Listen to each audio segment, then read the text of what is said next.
33. Don Orsillo and Jerry Remy back at Fenway Park, where the Red Sox have a 5-2 lead. It's been quite a day for Trot Nixon. He doubled in the second, then up in the third. Out of the reach of Carlos Delgado. Bangs around down in the corner. Two come in for the Red Sox on the triple by Trot Nixon. And as a result, Red Sox on top 5-2. Toronto gets two back in the fourth inning. Todd Walker a double and 2 runs batted in. Johnny Damon a double and a run. Tanyan Sturtze 5 runs, only 4 are earned, and Lowe has yet to give up an earned run due to the Nomar error. Jason Varitek, first pitch swinging. Shannon Stewart moving over, and can he make the catch? No, and it's a fair ball. Varitek will head for second base and get there. Wow. Stewart pointing to something over there. Well, yeah, the glove. He's pointing. It's a foul ball, but the fact is the ball was in fair territory when he got the glove on it that knocked it into foul territory. Always tough down that left field line for left fielders here at Fenway. You can see here clearly that ball's in fair territory, and then when it comes out of the glove, obviously it bounces foul, but that is considered a fair ball.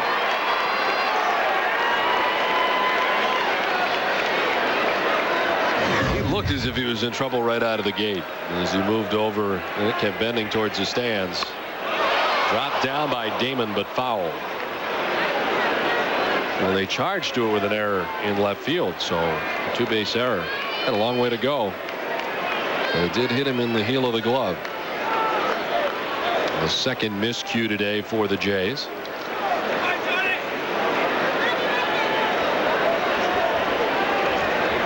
Damon's been on twice today, a walk and a double, and a .429 batting average against Tanyan Sturtze. Up and in to Johnny Damon.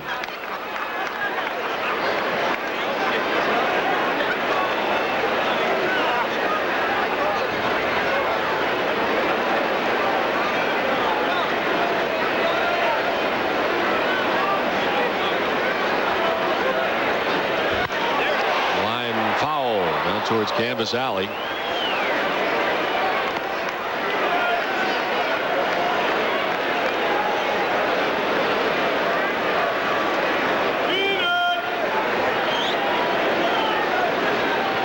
Red Sox sending 9 men to the plate in the third inning, scoring 5 times. And the leadoff man here at second base.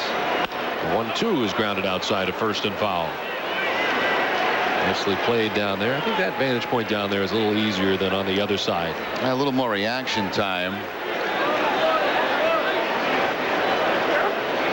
We're a fair distance from home plate down there. Time to make the play down the left field side is a whole different ball game. The boxes jet out.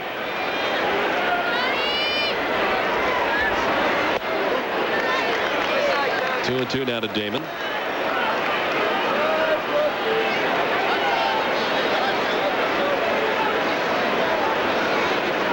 Now that is a good looking lid.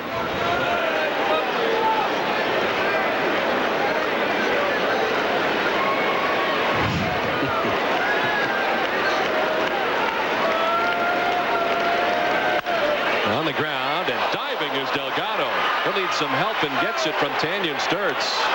On to third goes Varitek. Nice diving play from Carlos Delgado. Well, Delgado has done this a number of times against the Red Sox this season. He did it to him a few times up in that series in Toronto, and now takes a base hit away from Johnny Damon. Number 12, Todd and saves his club a run, at least for the time being. Tanyan Sturtze makes that tag at first, immediately picks up the runner at third base to make sure he's not trying to score. Catch, stop, and take a peek at the man at third. Well, the runner at third and 1 down. Toronto brings their infield in all the way around. Todd Walker's 2 for 2 and lifts this in the air to right. Adelanado moving in. Varitek looks as if he is tagging. He is. Nope, bluffed halfway down the line, and he'll return. Wise move on a good throw from Catalinato. Ended up being in relatively shallow right field after making the catch. Yeah, even though you know you're not going to tag and score, give a good bluff over there so you do draw the throw, and maybe that throw will be an errant one and get by the catcher. Not that time. A perfect throw by Catalinato. And that's something that will go in the back of Mike Cubbage's mind as well, who keeps track of all the throwing arms of all the outfielders in the American League, because he has to. We always look at Mike, who is feeling much better after his scare at Fenway a week ago. Said that it's really educated him after having the seizure, so many things that he didn't even realize, and how close he came other times to having seizures. But Mike's doing well. We're glad to see him back in the third base coach's box. There's the 0-1 to Nomar. 1-1.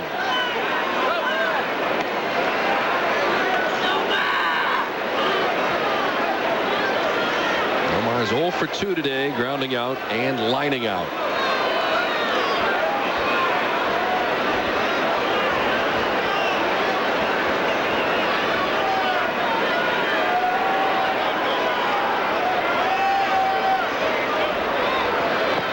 In the dirt, nicely held on to by Greg Myers, with Varitek only 90 feet away. It's interesting when you watch Nomar. He very seldom steps out of the box when the pitcher, even if he delays when he gets in his set position and takes a long time to throw the ball. Nomar, very seldom will he call time and get out of there.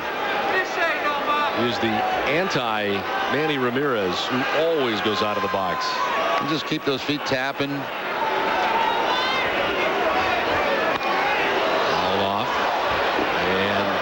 To facing the press box.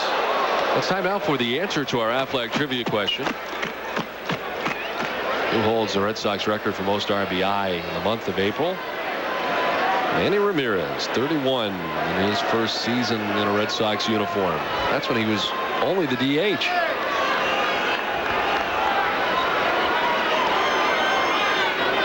It's been a fine start for Shea Hillenbrand of the season in that category, as Omar sends it foul.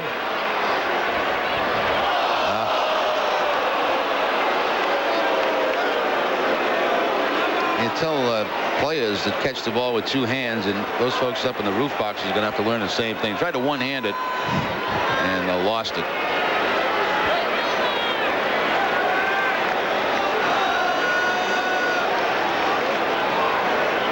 Shea Hillenbrand with 20 RBIs on this April the 19th with the day off. In the dirt now, full count to Nomar.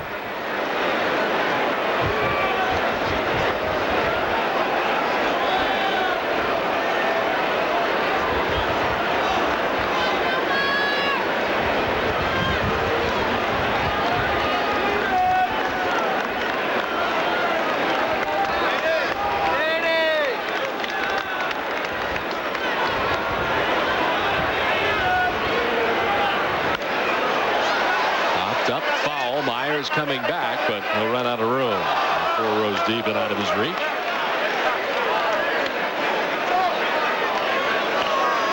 Have you been out to the new seats yet? No, not yet. No. Maybe August. We'll see. Actually, I'm told that we may be doing open tomorrow night from out there. You know, we come on and say, where? Out there. How's that possible? How are we going to get back here to do the game? I don't know. But it has been rumored, also rumored that we may do a game up there, a la Harry Carey style. I think I'm going to take my shirt off, like Harry did. This one will get a piece of Nomar. At least Nomar thought so. The umpire doesn't think so, and Nomar can't believe it. Here comes Grady.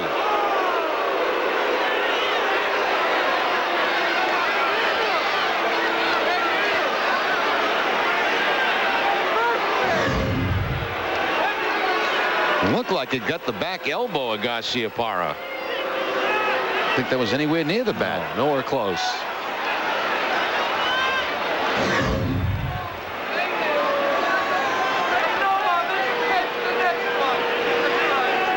So Dale Scott talking things over with Grady Little. Not an animated conversation at all.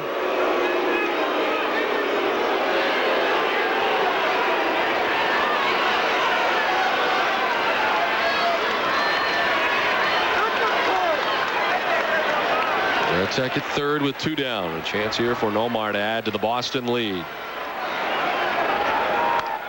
Only stays alive, fouling it off.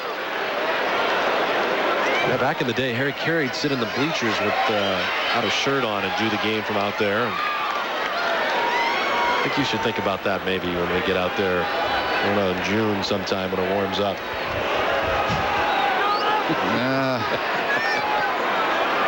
Nice and comfortable right here where we are. Ball 4 to Garciaparra. And the 4th walk given up by Tanyan Sturtze. Now he's got to deal with Ramirez. Number 24, Manny Ramirez.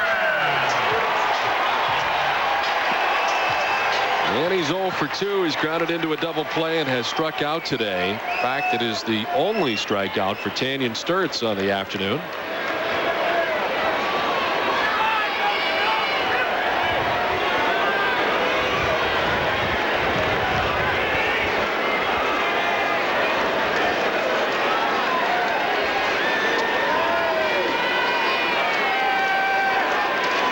Quick check on Nomar. Is able to duck back to the bag.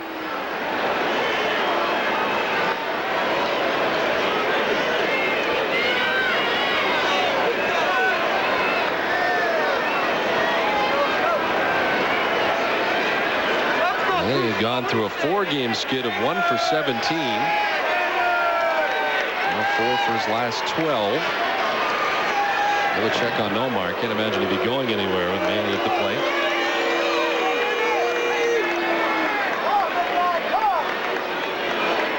And Sturtze most concerned with him over at first.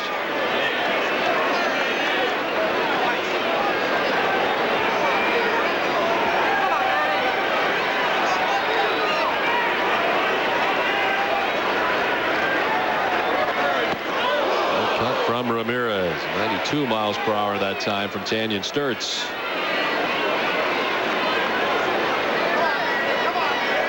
And he dating back to last year at one point had a 22-game hitting streak that came to an end on April 10th at Sky Dome against these Toronto Blue Jays. Now looking for his first hit here today in the afternoon. Look out. And no question, Manny got hit that time, and he looks out at Tanyan Sturtze. The umpire's going to walk alongside for good measure. Manny seems very disturbed and now will point out towards the pitcher. Manny now making his way towards the pitcher. And the dugouts will empty as Ramirez felt it was intentional. Very rarely do you see that kind of emotion from Manny Ramirez. Yeah, that is very, very unusual for Manny.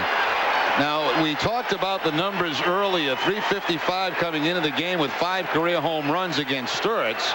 But today, 0 for 2, a ground ball double play and a strikeout. And I really don't think anything intentional there by Sturtze to load the bases. But Manny certainly took exception.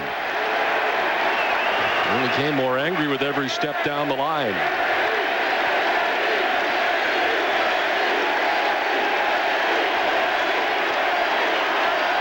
Trying to think of any kind of history between these two, and I can't think of any that comes to mind right away. Well, a lot of history obviously between the Red Sox and Devil Rays. How much of Tanyan Sturtze was involved in that, I'm not quite clear, but that is very, very unusual for Ramirez.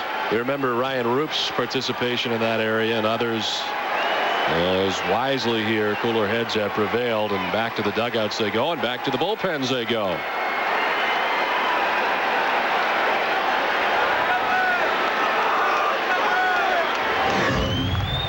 Here's the fastball inside to Ramirez and gets him right off the elbow, and just trying to come inside on Manny. Manny peeks out. Sturtze apparently peeks in. Manny says something. And a little warning by Manny, and then he tried to get out there.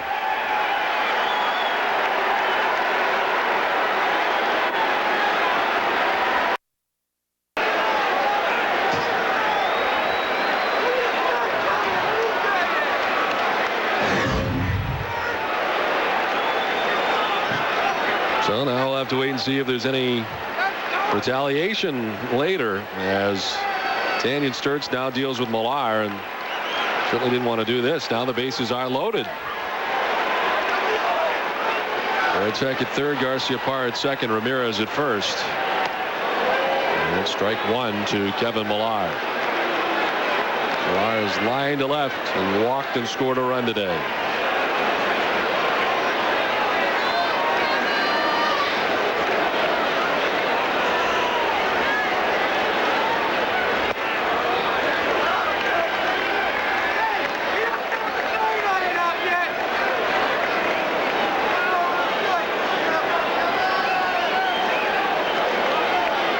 Toronto has action in their bullpen for the first time today. They've got a left-hander up. Sturtze ready with his 71st pitch. Millar sends it to right. Catalanato has it sized up and makes the catch to retire the side. So that does it in the inning. The Red Sox leave them loaded. They played 4 from Fenway, 5-2 Boston.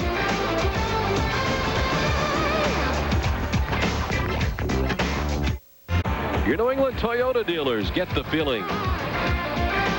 And by Citizens Bank, not your typical bank. Well, the home plate umpire Dale Scott has just gone out to talk to Derek Lowe, probably letting him know that it didn't look like an official warning by any means, but he's saying something to him in terms of retaliation here. You do have their star, Carlos Delgado, coming up. You also have Derek Lowe, who's probably likely trying to get through at least the 5th inning here with a 5-2 lead. Yeah, what Derek Lowe would like to have here is about a 10-pitch inning. Nice and snappy as he faces Delgado, who has struck out twice in the ball game today. And sends it with the shift on to Walker at second. 1 down. Well, get the Globe's award-winning sports coverage every day. Call 1-800-9845-335 for 50% off home delivery. The Boston Globe, your world unfolding daily. No music today. I guess no music.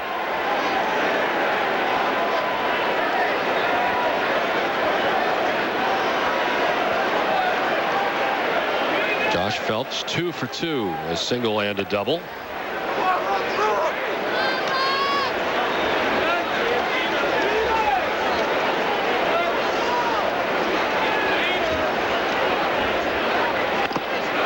They had the big shift on for Carlos Delgado. This is a different looking defensive alignment. Todd Walker straight up the middle, just to the right of second base and on the outfield grass. That's a little different.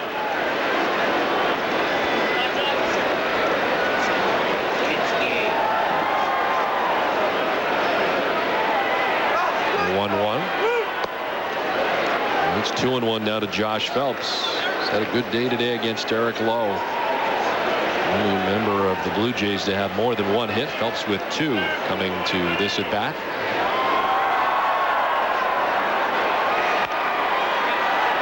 And it evens up now at 2-2.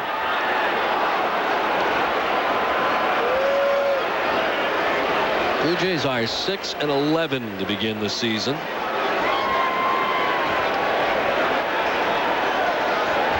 4 games with New York on this trip, 4 here in Boston. Then it's to Tampa Bay for 3. And there's strike 3 to Josh Phelps. The 5th strikeout for Derek Lowe. 2 down.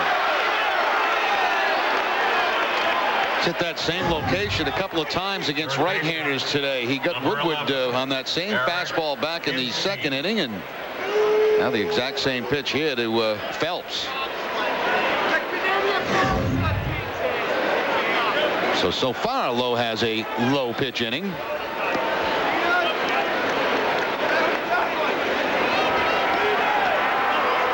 Kinski 1 for 2. He singled in the 2nd inning and lined to left in the 4th.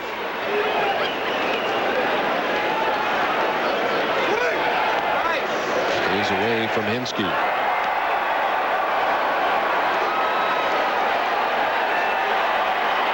Wade making its way around Fenway Park. Hinski sends it off the left side and foul.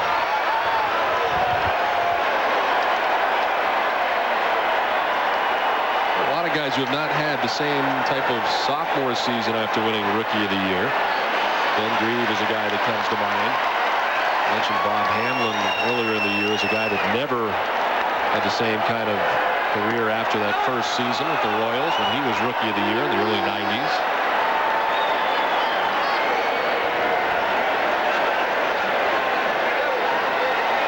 And a tough beginning to this season for Hinski, coming in at 190 so far this year. 18 games for Toronto. Lines this into right field for a base hit.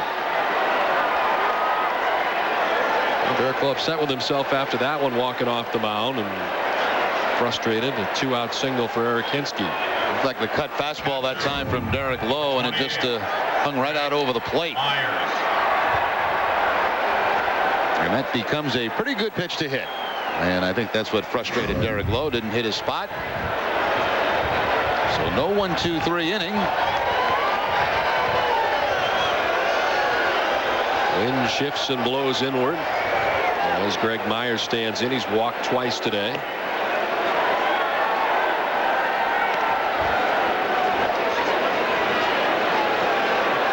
The only walks given up by Derek Lowe, both to Greg Myers.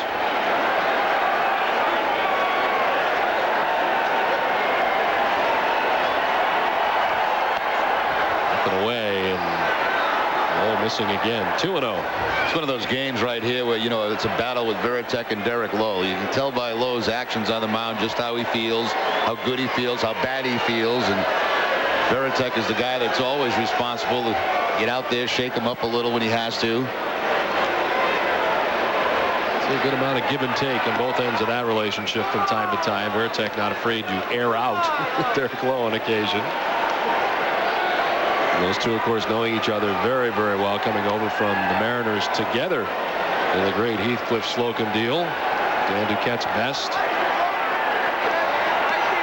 All four, not 4 pitches. He loses Greg Myers. And this will include a conversation between Varitek and Lowe. Lowe just wants the baseball. I don't think he wants to hear from Varitek, but he's got to. This has been a real struggle for him this afternoon.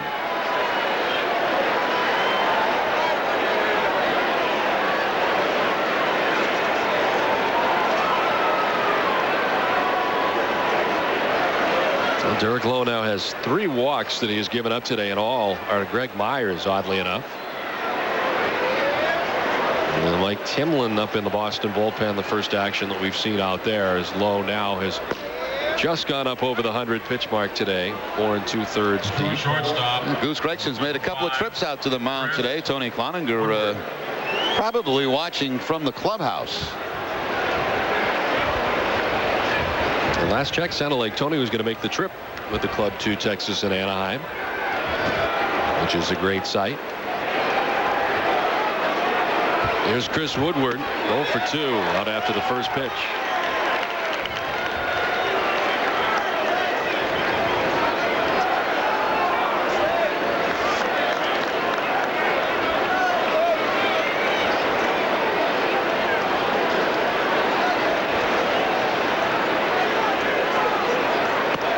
Inside this time, 1-1 to Woodward. Blue Jays got their runs in the 4th inning, 2 runs off Derek. Lowe has struck out 5 today and scattered 7 hits.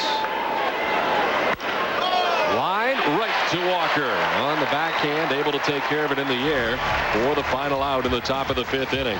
Halfway through this one from Fenway, Boston on top 5-2.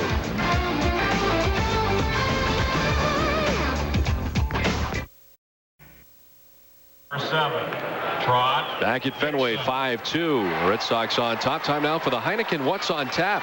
Red Sox and Jays continue their series tomorrow. 1:30 start time on Nesson. Monday, the Patriots Day game. Our coverage begins at 10:30. Then it's off to Arlington, Texas. Tuesday and Wednesday at 7:30. Thursday, a day game on getaway day from Texas. Red Sox will be traveling west to Anaheim after that. First West Coast trip of the year for the Red Sox. Here's Trot Nixon to begin things in the bottom of the 5th inning, facing Tanyan Sturtze, still out there. Now Monday's going to be tough. 11 o'clock start. That means our production meeting would be at 4:45 a.m. in the morning. But that's okay.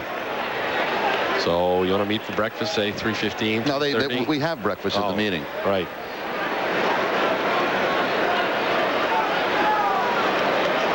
It is an early day, but that also means an early arrival in Texas. Which this year the schedule makers helped us out. The last couple years the Red Sox have gone to Anaheim to begin this similar trip and then gone from Anaheim to Texas, which is always the that's brutal middle of the night arrival or mid-morning arrival. Yeah, you play the night game in Anaheim, and you know, you probably take off from the airport there 12:30, somewhere in that area. So that's already 2:30 in Texas. Right. You got a good 3-hour flight, and the USA Today is right outside your door when you check in. Already behind the 8 ball when you leave Anaheim. I will say that is the toughest trip of the year, but the schedule makers are with us this year. Nixon goes to left with it and may be retired and is retired for the first time today. 1 down. Last night, Don, Wally spent his first night in the left field wall in quite some time. He was in Iraq, as you know, and not happy when he got back to Fenway, and he was looking at those seats and said, you know, I got people on the roof of my house. What's going on? But he found out they made a lot of improvements to his home out there, so he had a very comfortable night. He's okay with it then. He is. He is. He had his last jog today, preparing for the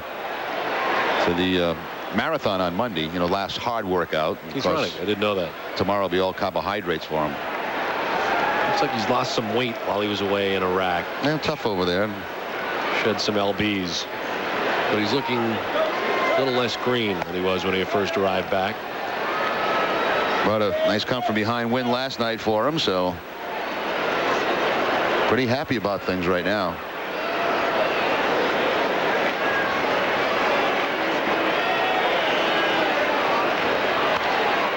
Fouled off by Miller, and it's 1-2.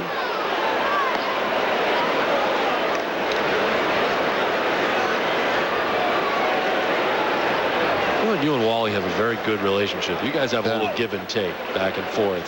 It's been good and it's been bad at times. Long periods of not talking to each other, I noticed.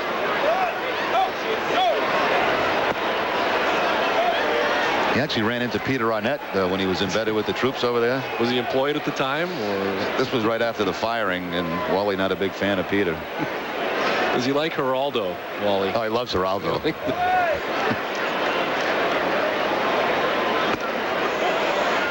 Strike 3 to Miller. He'll take with him just the second strikeout of the day for Tanyan Sturtze, and there's 2 down. Designated hitter. Now, just like Derek Lowe in the top of the 5th, a couple of quick outs. Then it took Lowe a couple of batters to get that final out. Sturtze with the first couple of outs of this inning. Still action down in that Red Sox bullpen. That may be the afternoon for Derek Lowe. It has been a struggle for him. He was up over 100 through the first 5 innings. Mike Timlin out in the bullpen. He has shed that shirt that he was wearing underneath his jersey to begin the season. Got the red underneath there today. Giambi carves it foul.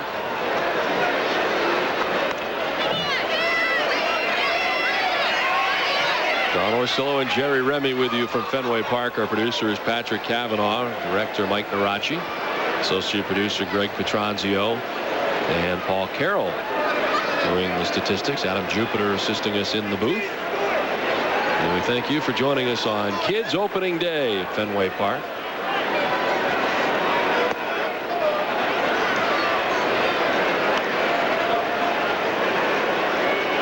Red Sox on top 5-2 as Worcester native Tanyan Sturtze working for the Toronto Blue Jays on a chilly afternoon.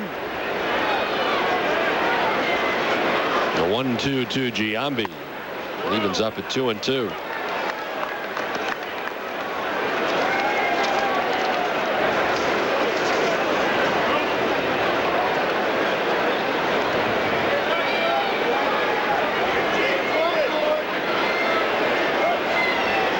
Giambi calls time and spins out of the box.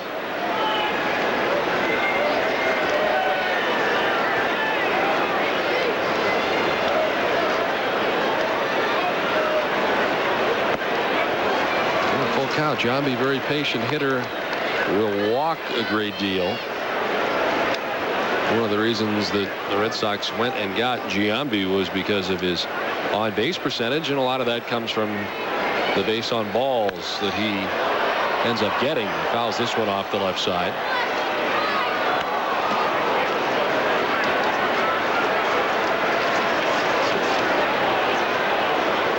Giambi so far this season with 8 walks. Only Trot Nixon has more. Trot with 9 so far this season.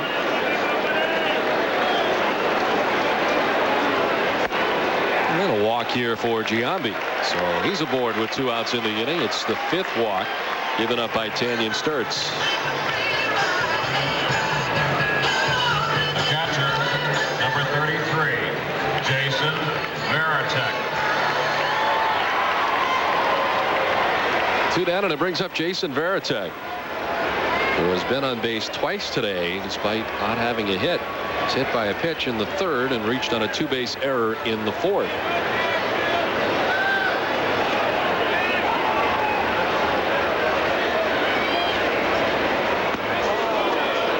And after the first one from Tanyan Sturtze.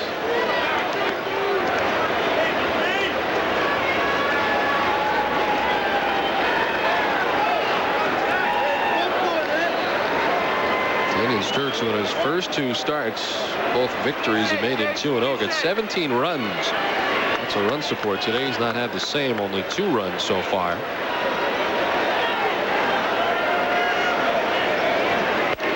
Seems like a lot of runs for the Blue Jays. They did it against good teams, the Red Sox and the Minnesota Twins. Something that he was certainly not used to having as a member of the starting staff for Tampa Bay.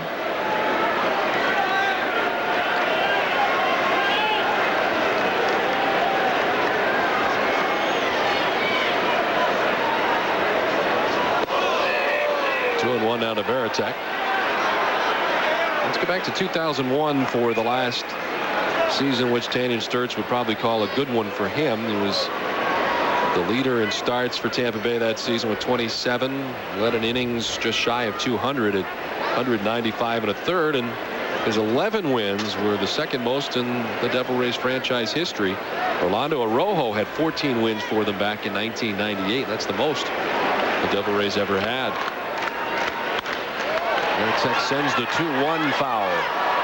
What happened to Orlando Arrojo? Is he hooked on with anybody at all? I don't know. I don't recall seeing anybody pick him up. How about Frank Castillo? There's a name I've not seen pop back up again. Frank Castillo, yeah. I haven't seen his name either. Oh, I was told that Paul Carroll tells me that Rojo was released by the Pirates right at the end of spring training. I remember that. But yeah, Frank Castillo did not land a job. That surprises me. 2-2 is popped up down the 3rd baseline and foul. That'll get back into the seats.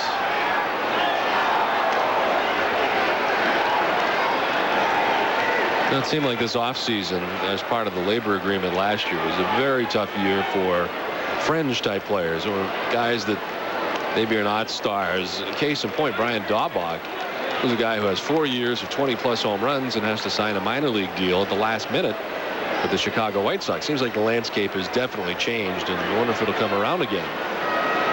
Seems like the all-star players will always get paid, but it's the other guys that I think are really affected now. Varitek lines it into right field for a base hit. Up to second base goes Giambi, and the Red Sox trying to get something done with 2 outs. They've got 2 on. Well, there is left-handed action out in the bullpen. We'll see if that's the afternoon for Tanyan Sturtze. It looks like Carlos Tosca making his way out to the mound, and he wants the lefty. So Sturtze goes 4 2/3 innings, and will leave responsible for the 2 men on. So he gets the bad news from Carlos Tosca and leaves. So a pitching change from Fenway Park in the midst of the bottom of the 5th. 5-2 Red Sox.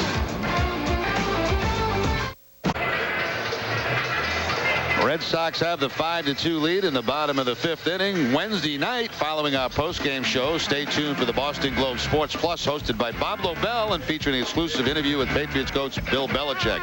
Plus a whole lot more Wednesday night after the postgame show on NESN.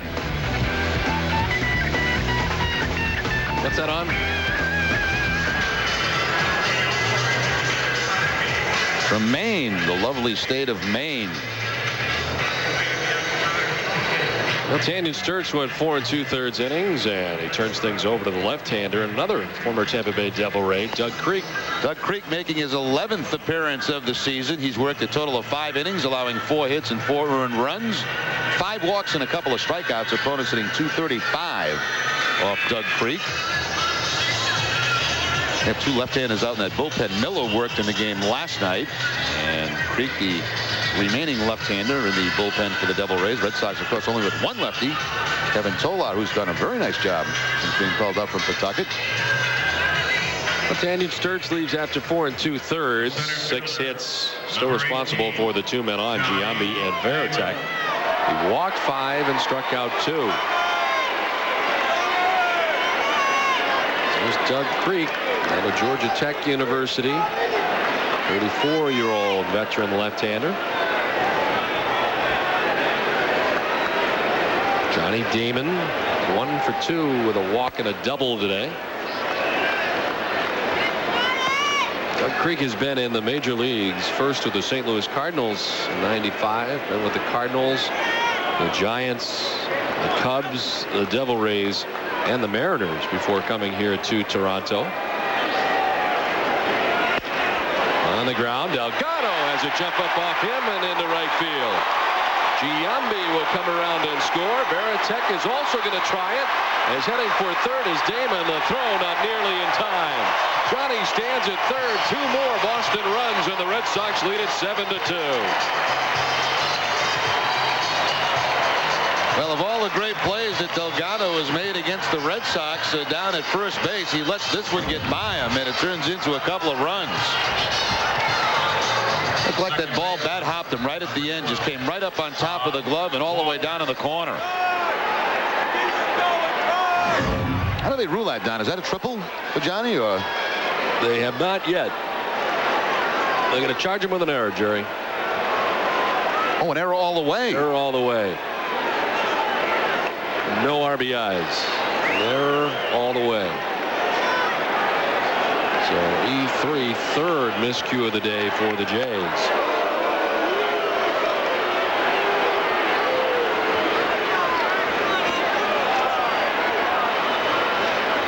And the runs will go on Tanyan Sturtze's line. 4 2/3 ends up giving up 7. And certainly not all of those are earned, but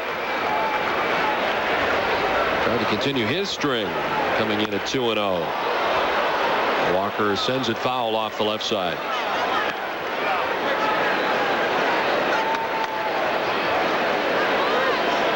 Mike Timlin just looking on from the Boston pen. He's done plenty of warming up and likely will be in the top of the 6th inning. After Derek Lowe has worked the first 5.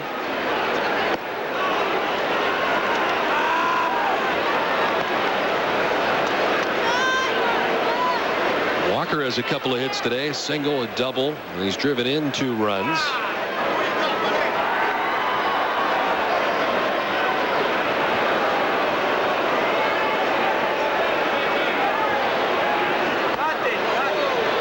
And it's 3-1 to Todd Walker. Big breaking curve that time from Creek. He's had in the last 2 Walker kind of flinching out of the way.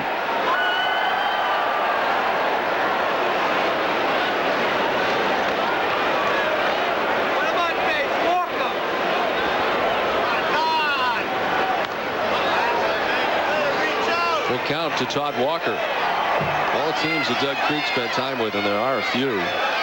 Veteran left-hander spending most of his career with the Tampa Bay Devil Rays. 3 seasons with Tampa Bay, and it's 66 appearances out of the Tampa Bay bullpen in 2001. Spent some time over in Japan as well. Down the line in left, Shannon Stewart moving into the corner. And a foul ball. One of the seats out of his reach.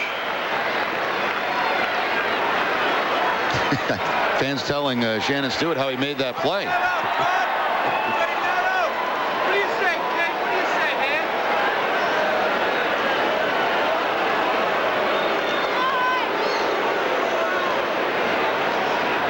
Johnny Damon at third. A full count to Todd Walker with 2 outs and 2 runs already in here in the last of the 5th inning. And ball 4 to Todd Walker. This is the 6th walk today from Tampa Bay pitching. The first for Doug Creek, and they'll bring Carlos Tosca out from the bullpen again. So he was brought in to face the lefties, and things did not go well in that regard. And now he is going to go to the bullpen once again as Doug Creek's outing comes to an abrupt end.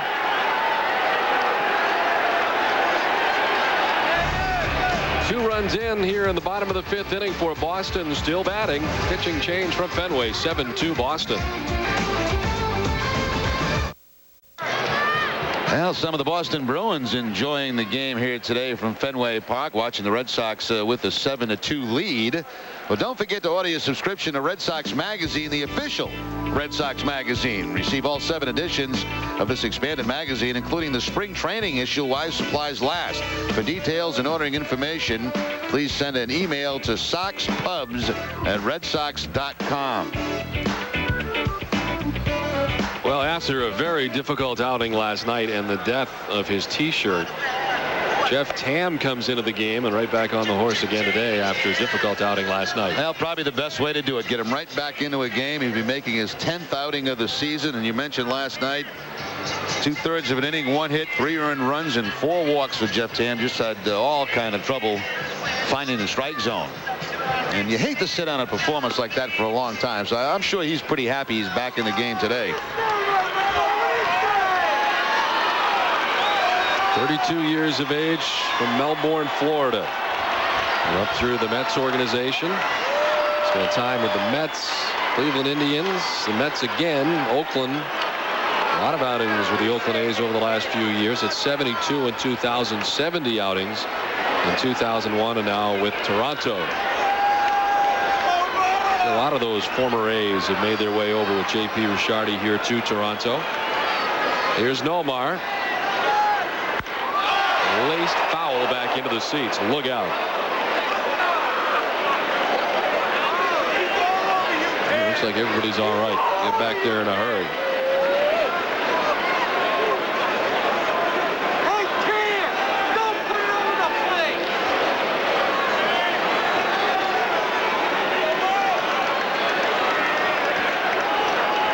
Tam out of Florida State University, where at one time he was the roommate of former Red Sox pitcher John Wasden.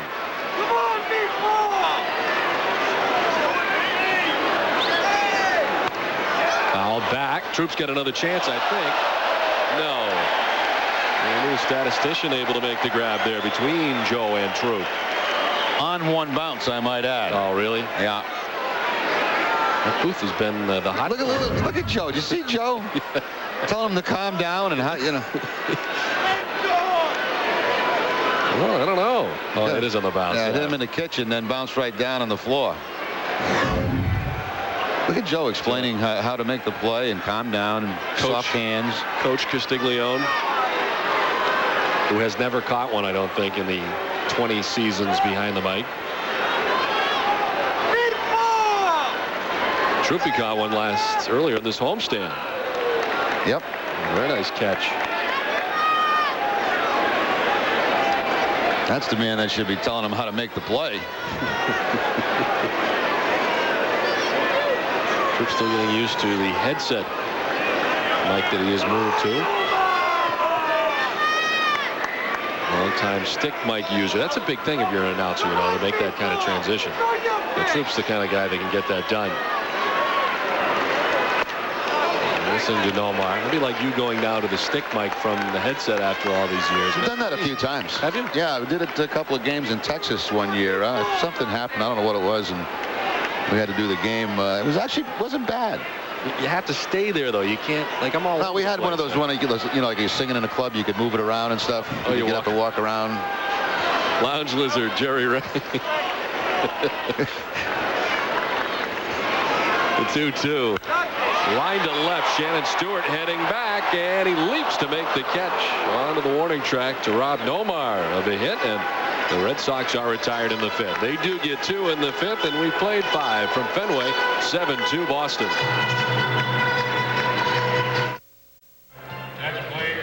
Back at Fenway, the Red Sox have the 7-2 lead after 5 innings. We'll stay tuned after the game for the W.B. Mason Extra Innings, New England's Red Sox post-game show with extra highlights, extra interviews, and extra analysis, hosted by Bob Rogers and a new lineup of studio analysts. After the last inning, the action is just beginning, and Johnny Damon is scheduled to be in the house for the W.B. Mason Extra Innings show. Red Sox have a new pitcher. Called up from the Pawtucket Red Sox, Jason Shiel into the game. 4 innings down at Pawtucket, 1 walk, 5 strikeouts. We had a chance to see him in spring training. He was claimed off waivers from the San Diego Padre organization. His 9th pro season, made his major league debut a year ago with the Padres in 3 September outings. Red Sox claiming him off waivers, and he threw the ball pretty well in spring training. Fastball, good slider. Takes over for Derek Lowe, who went the first 5 innings, throwing 117 pitches. 7 hits, 2 runs. Neither of the runs were earned runs. Derek walked 3, struck out 5, and due to the fact that he did go 5, makes himself eligible for the victory if the Red Sox bullpen can help him out with a 5-run lead. I can just see Derek's quotes in the paper tomorrow. I had to really work hard in this one. One of those days. A workman-like performance. Wakefield said the same thing last night. He said it was awful tough in that cold weather to be able to throw that knuckleball and get any kind of control with it. Here's Orlando Hudson, number 9 hitter for Toronto, leads off here in the 6th. This is the 4th career appearance now for Jason Shiel. 3 appearances, as Jerry mentioned, with San Diego, and that was his first go-around in the major leagues. Grounded back at him, able to glove it to Millar for the first out of the inning. Let's check in with Tom Karen. Tom? Don, thanks very much. Here with not your typical fan today, Will Ferrell, old school, recently out, formerly Saturday Night Live. You a big baseball fan? I am, and it's only my 2nd time here at Fenway, so we're excited to be here. Yeah. Pretty old ballpark here, as far as the history goes. Doesn't get much better. What is it, it's about 10 years old? Yeah, yeah, they put a new renovation on it. Now wait, you're here this weekend because you're actually running the Boston Marathon Monday. Running on Monday, and so this is my pre-race regimen. You've run a couple marathons, but not Boston. Has the terror started to strike yet? Slowly. I'm not able to sleep at night, and but I'm carbo loading today with beer and peanuts. Yeah. Perfect place for it. Yeah, yeah. But no, I'm excited. It's supposed to be an amazing event, and hopefully I'll complete it. Well, I hope you finish it in a shorter time than this ball game is taking to play today. Will, thanks. Thank you. Will Ferrell, not your typical fan. Guys, back upstairs. How about that? Tom Karen made Will Ferrell laugh. He laughed at Tom Karen's joke. Very talented guy. Saturday Night Live. He does a lot of good stuff. His George Bush stuff is outstanding. I like the one where he's the cheerleader. I love that. I love Saturday Night Live. Got a few lean years there in between the great years. Well, you weren't even born in the golden years of Saturday Night Live. I was alive. Belushi and Chevy Chase and Eddie Murphy coming through. He was born in the 80s? Well, I was born in 68. That was still a very long time was that in the ago. 80s? Yeah. Oh. Well, no, late 70s, early 80s was when that was. In the air to center field, Johnny Damon looking up into the high sky. 2 down.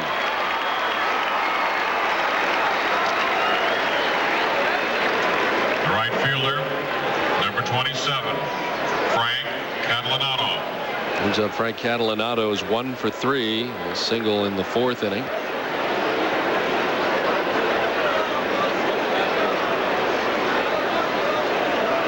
I think I said Lowe threw 117 pitches. I gave you bad information. The 104 pitches, 60 strikes for Derek Lowe. Don't want to be handing out wrong information.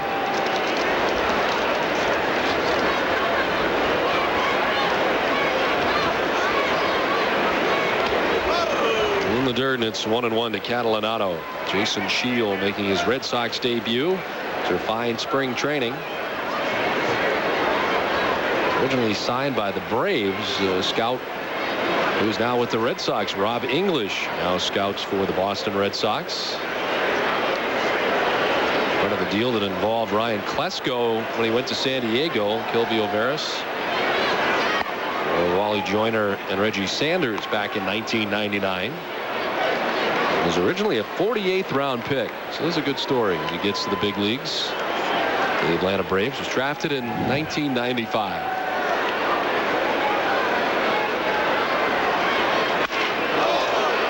Sounds like a broken bat looper that ends up a fair ball down the right field line. Nixon over to play it. A fan grabbed it, so to second base goes Frank Catalanato with 2 outs and ruins a perfect inning for Jason Shiel. Have we had a perfect inning? Yes. Back in the first inning, Derek Lowe had a 1-2-3 inning. Number 10, Vernon. You're right. It did sound like a broken bat, but Catalanato keeps it in fair territory. The big bounce up into the stands for the ground rule double. And that 1-2-3 first is the only 1-2-3 inning for either side. As there have been plenty of base runners today, Toronto so far has stranded. Come on, Don, quick fly on the mat. 9 bases, runners on base so far. And this will bring up Vernon Wells. I wonder what the folks in England think today watching this game. If the pace is very much like cricket. I'd like for somebody in England to somehow make some sort of correspondence to us, just to let us know that they are indeed watching Red Sox baseball today. I'm sure I'll get an email tonight on the RemyReport.com. I will get an email from England. I promise you that. Okay. I've had them from all over the world. Nothing from Iraq, but see, now that surprises me. I figured there'd be a few Red Sox fans there as well.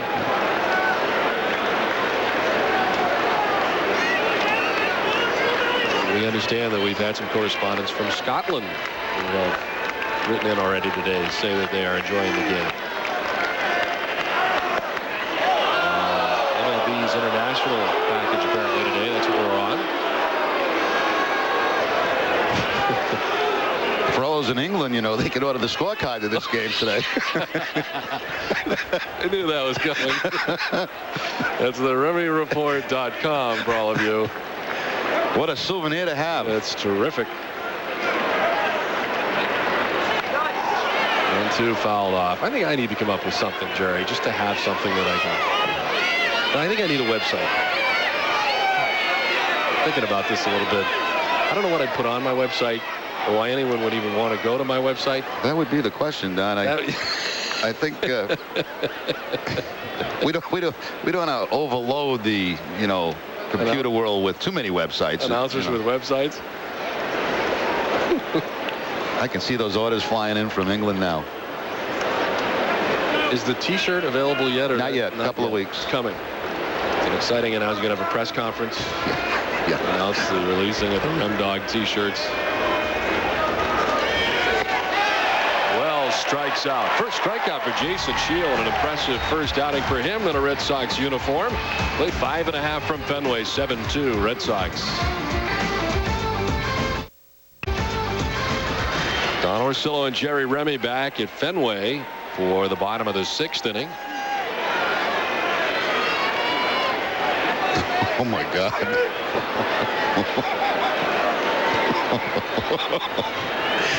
Isn't that Jeannie?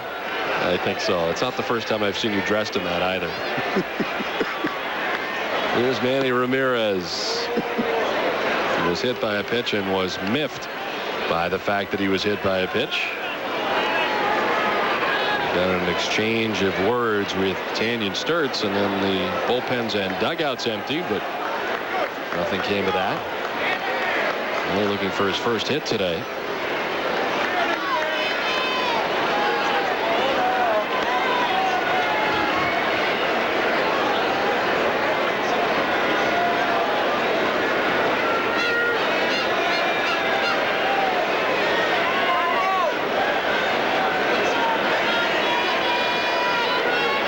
Tam having a better outing today already than what he had last night at the final out of last inning.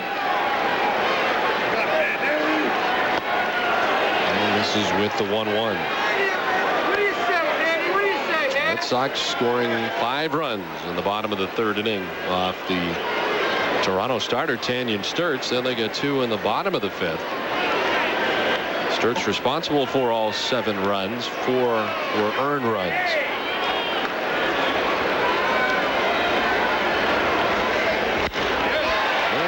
Opposite field with this, and a base hit to right for Manny Ramirez. His first hit of the day and his 7th hit for the Red Sox. And first hit of the series. Manny was 0 for 3 in game 1 last night. Opposite field. Good job there. Keeps his head right on the ball. Almost sees contact with that bat. Opposite field line drive. You see the shadows creeping now over the home plate area. And as the day moves along, and here is Kevin Millar, 0 for 2 today with a walk. He's also scored a run. But after the first pitch from Jeff Tam. How hard is that? It seems like the ball would change colors on the way in. It's tough. Not quite so bad where it is right now. Once it gets out about halfway between the pitcher and the hitter, then it becomes very, very difficult. And postseason play, you see so many of these crazy starting times because of television. 5 o'clock starts, twilight. Awful tough in the first couple of innings.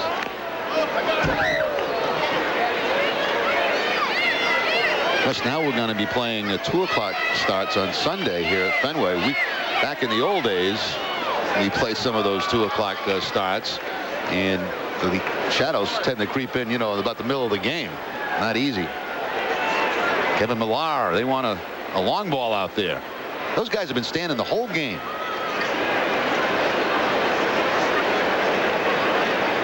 Millar looking for his first hit today. 14-game hitting streak coming in. He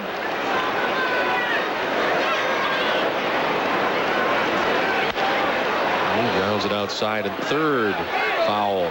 That's Lee Tinsley's 14-game hitting streak to start 1995. Looking to equal Tony Pena's 15-game hitting streak to start 1990, and Jim Rice's 15-gamer to begin 1989. How about Tony Pena? Kansas City. 12-3 to start the season. It's really the story in baseball. No question. I think if somebody told you they were going to be 12-3 after 15 to begin the year, you probably would not have agreed with that.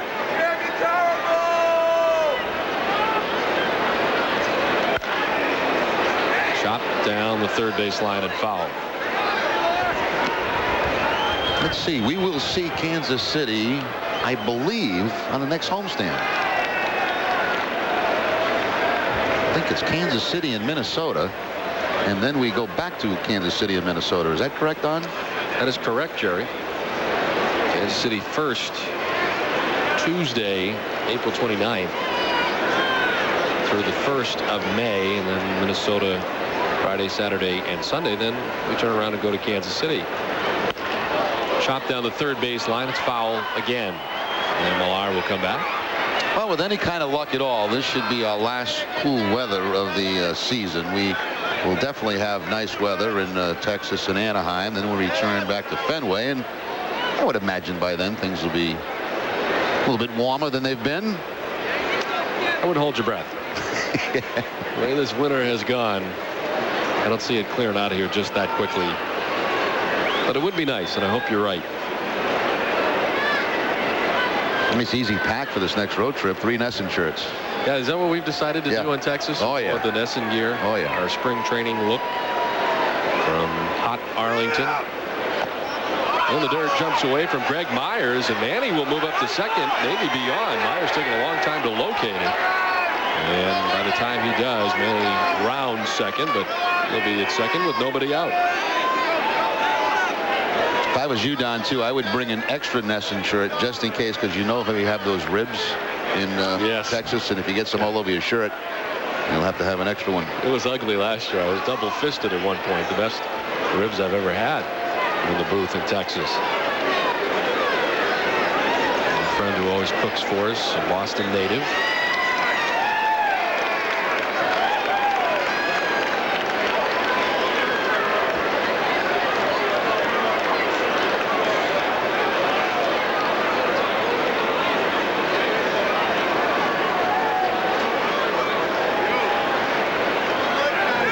To Millar.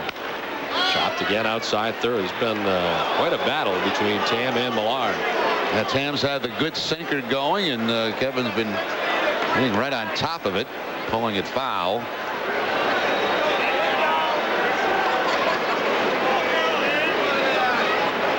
Looks like it hopped up and grabbed a fan.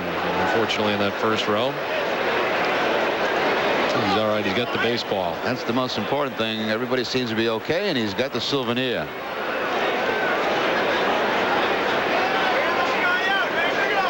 I think it may have just knocked the wind out of him.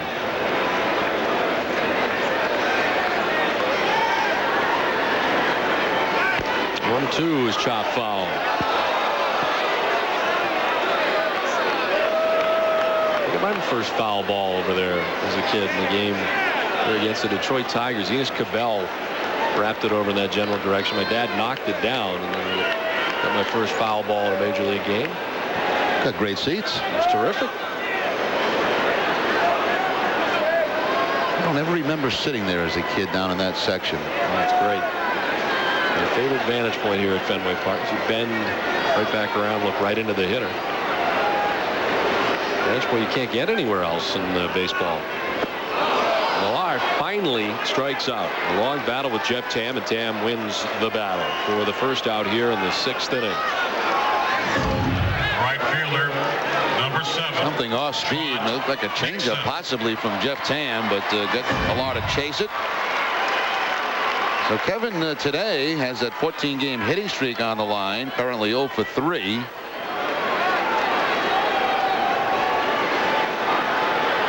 There's some changes in that Red Sox dugout. That area there used to be where the camera position is. Now it's where the bat rack and things are. They've expanded it. But it is shortened up on the other end, as that's now where our camera angle is. Bob Tomaselli, who's been on the line of fire down there, and some foul balls to begin the season, has his own area at the end of the dugout. Got to set up a nice little seating area. John Burkett taking advantage of it right now. A nice little back there that was not there.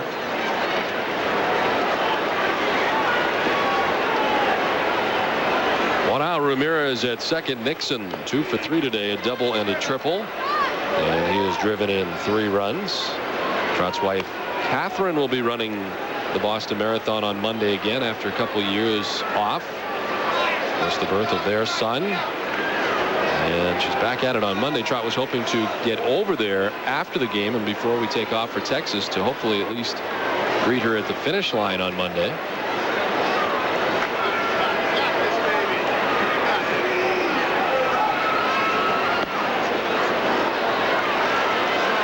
Nixon quickly ahead, 3-0. Looks like they're going to intentionally put on Nixon with the 3-0 count. Start over with Bill Miller and see if they can get a ground ball.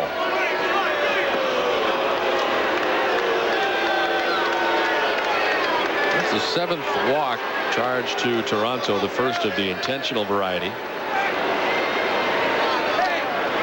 And it'll bring up Bill Miller, 1 out.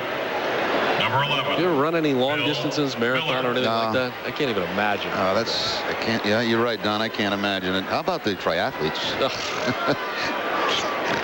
The marathon, just 1/3 of that thing. I don't run, nonetheless swim and then bike, or whatever order it's in. Mix in some jellyfish biting you on the way, and not my bag. It's amazing to me the battle you have with yourself. You know what they go through for those 26, just over 26 miles.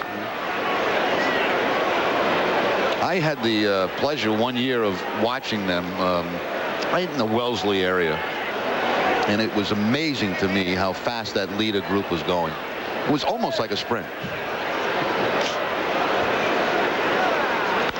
And at that point, I think there was something like maybe 15 or 16 miles into the race. I mean, these guys weren't even breathing heavy. I'm saying, wow. But some of the best stories are some of the regular folks who run it for the different reasons, for charities and all the nice individual stories, and just to see those folks finish the race. Some who have battled cancer and some of the other great stories. Ted Williams' daughter will be running in the race on Monday with a number 9 on her back.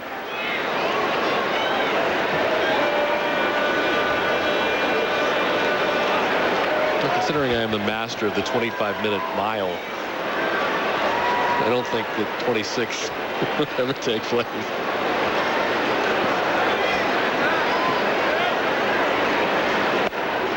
Little miss to Miller, and it's 2-2 now to Bill Miller. Gets the start today at third base.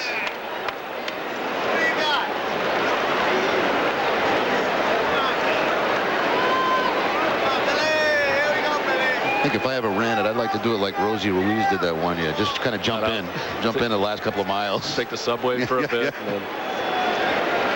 That was amazing.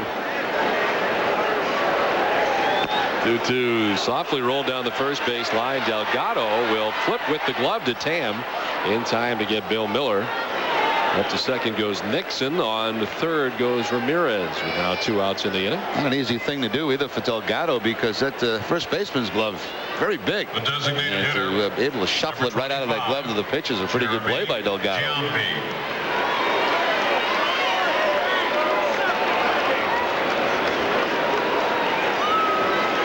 So 2 outs, and it brings up Jeremy Giambi, who was grounded out, flied out, and walked in the game after he walked in the 5th. Came around to score the 6th Boston run. Red Sox on top 7-2. And as they continue to bat in the home half of the 6th inning.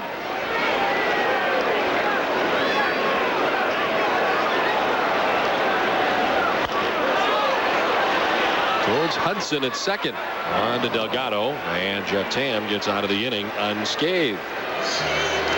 So the Red Sox don't score in the bottom of the 6th. It's on to the 7th. 7-2. Red Sox on top.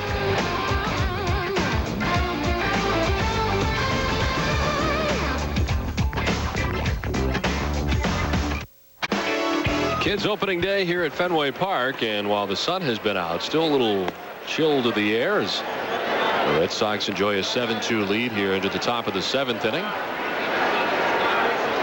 And Jason Shiel, who in his Red Sox debut enjoyed the 6th inning, gave up 1 hit, struck out 1, but had a pretty event-free 6th inning. He's got to face Carlos Delgado, Josh Phelps, and Eric Kinski in the top of the 7th inning. This one has not been moving at the most brisk pace.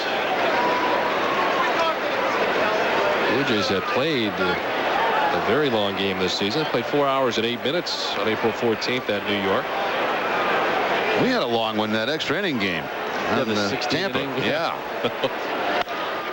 In the air to right center field. Nixon moving over, so's Damon. It'll be Johnny Damon without number 1. Delgado 0 for 4 today. The designated hitter, number 17, Josh Phelps. Here's Josh Phelps, 2 for 3 today, a single and a double. Struck out looking his last time up.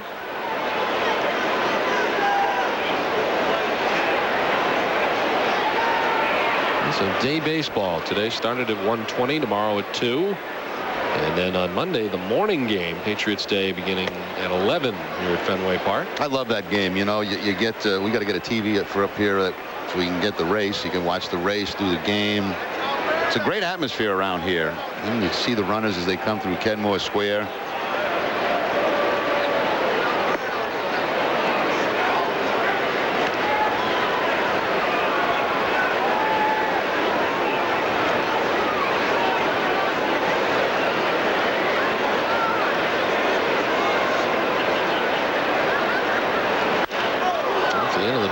Loop down the right field line, and that will fall foul. Jump back up into the crowd. You picked the winner a few years ago, did you not? Yeah, I think I did. Yeah, Sean and I had made our picks, and I got lucky and picked one. And I got lucky for a couple of weeks after that with picking NASCAR. But then I really hit the skids after that. I couldn't pick another one the rest of the year.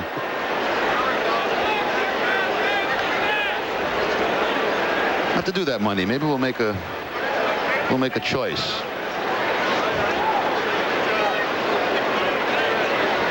Here's Jason Shiel with the pitch, popped up foul back above us, nowhere near the Castiglione booth. Action in the Toronto pen. Cliff Polite pitched well against the Red Sox, a right-hander.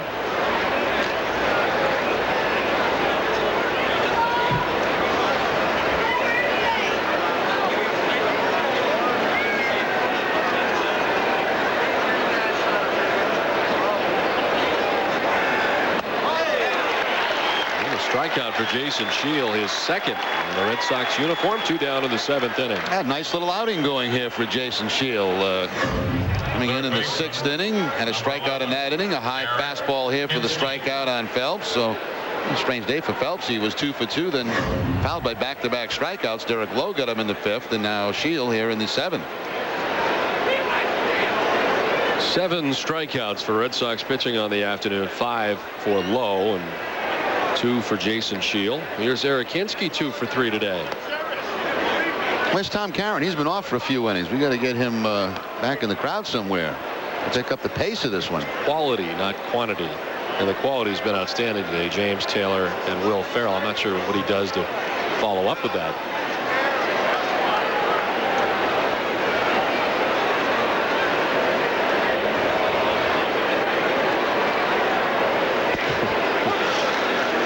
He's probably in a luxury box right now somewhere and usually wears his earpiece to know what we're talking about. All of a sudden now he's hopped up trying to find somebody.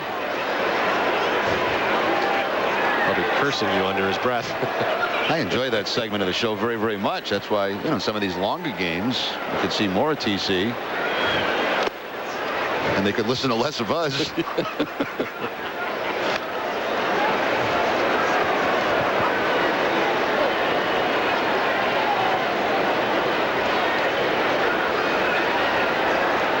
Emails have been filing in, too, and they love Tom's segment over in England.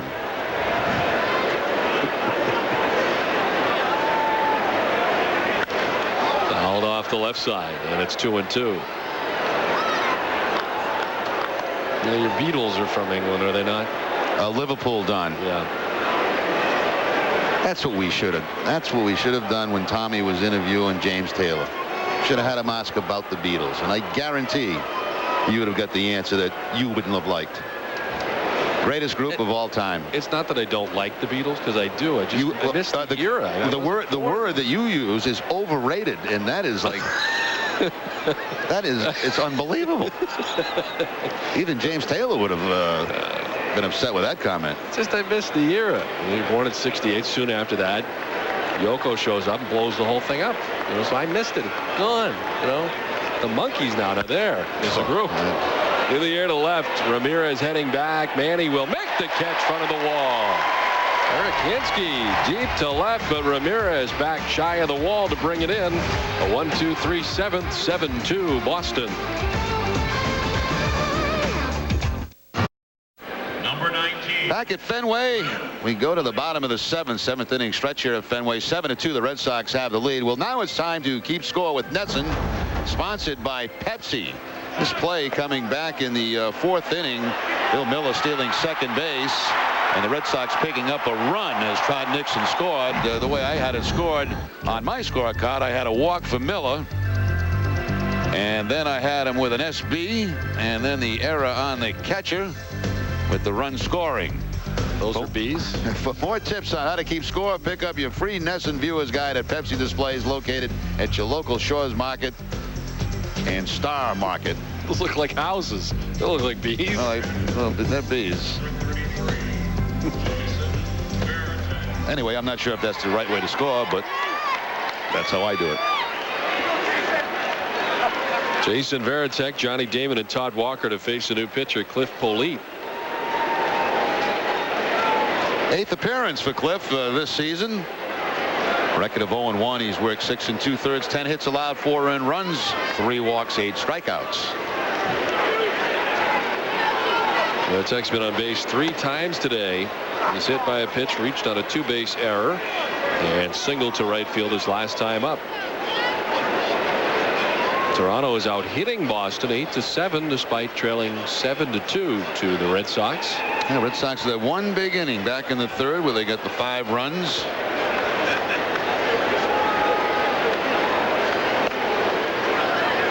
A nice bounce back performance by Jeff Tam today. I'm sure he feels much better about himself. And as I mentioned earlier, those guys can't wait to get back out there and put that other one behind them.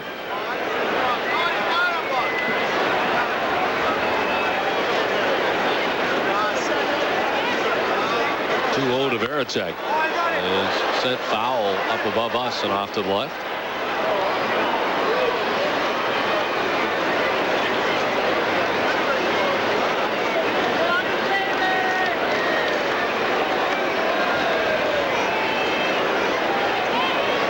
So do you have every Beatles record ever made? Probably at one point, yes, I did. Even some that were never put out. Really?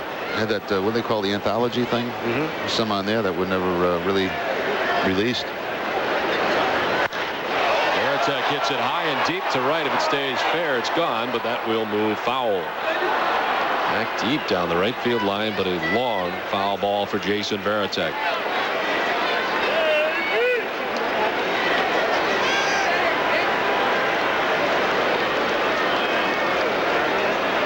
It's interesting, though, Don, the big money makers as far as tours go are all the old groups, you know, like when McCartney made his tour, the Rolling Stones always bring in big money.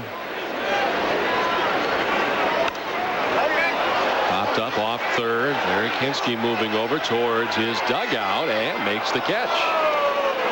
And the box seats jetting out in the dugout, but Hinsky makes the catch for the first out. The center fielder. So your feeling is that the old bands are the better bands. None of the new bands have. No, I did not say that. No, there's some tremendous quality out there today, but you know those songs. I mean, people still hum them. They still know the words to them. They still play at ballparks all the time. Classics. One out. Here comes Johnny Damon. So you're more apt to listen to yesteryear than Dave Matthews today, who oh, absolutely, some of them. Without a doubt. Yeah. You ever seen my CD collection? Yes, I have. It's rather old. That's right.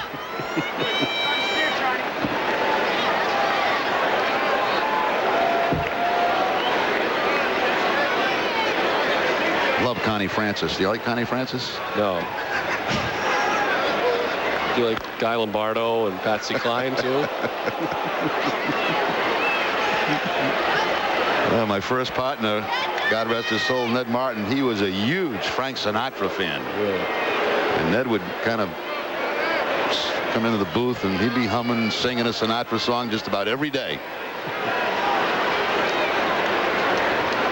Well, Sinatra, I understand. That brings home. Fouled off the left side. 1-2 to Johnny Damon.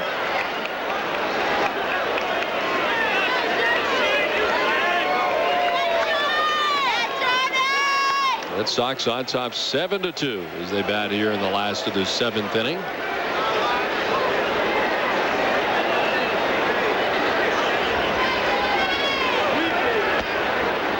And Damon doesn't chase. 1-2.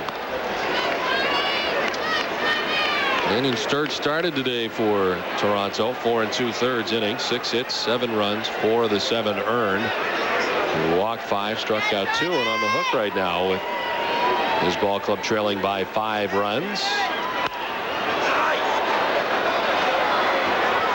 We've seen Doug Creek, Jeff Tam, and now Cliff Polite out of the Toronto bullpen. And so far, none of the relievers have given up a run since coming in.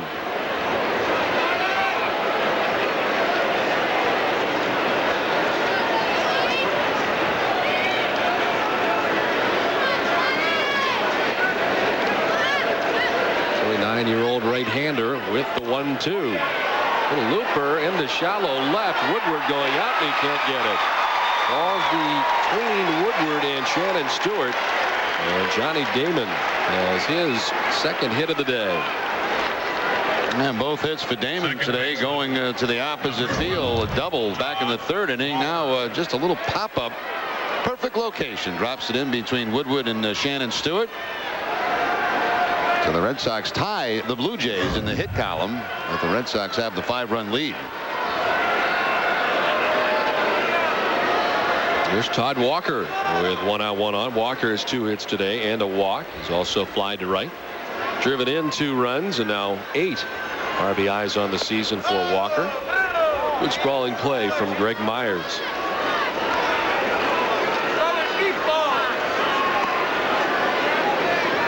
Cliff Polite came over to the Blue Jays a year ago on May 26th.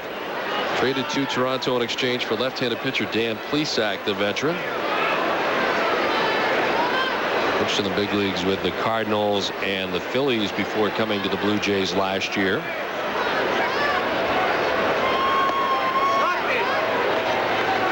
Spent 5 years with the Philadelphia Phillies.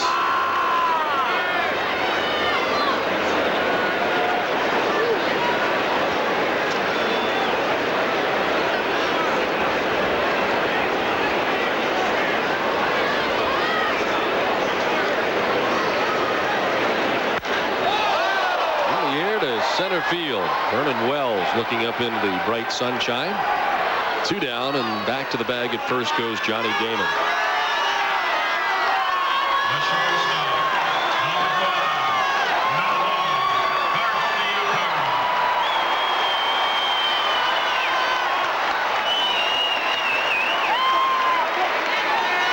number 1, 2 outs, and it brings up Nomar Garciaparra. 0 for 3 today with a walk.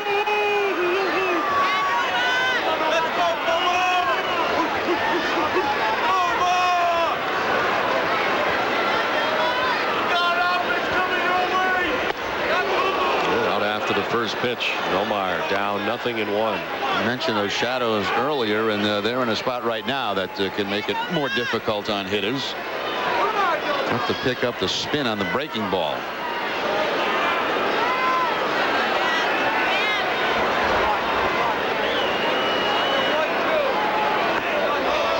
Thought about it. Did he go? No, says Laz Diaz, first base umpire.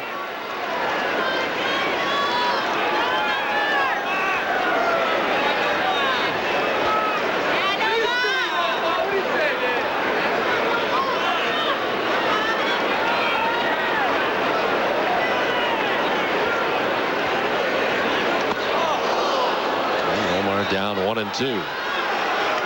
Well, it's kind of neat how they have added the National League scoreboard out there in left field now. After just having the American League for years, but National League now out there, and you can keep up on the NL games. Seems like the guys behind the wall have more work to do now, though.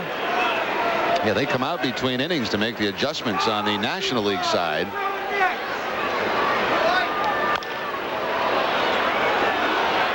Guess they've not yet broken through the wall to those areas to do it from behind the wall. Yeah, there's very little space behind the American League side, but they can change those numbers from inside. But apparently they haven't been able to bust through the wall to make that tunnel to the National League side. So they come out between innings and make the adjustments.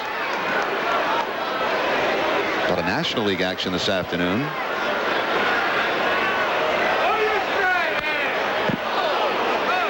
Out there to behind the wall for the first time on opening day before the ceremony on the field, and they had a lot of water out there, and I always thought it would be more of a, I don't know, I mean, it's incredibly historic and amazing to be out there, but I thought it would be, I don't know, more updated perhaps than what it was. But it was neat to see all the signatures back there of everybody and all the players that have come through. Pretty incredible area.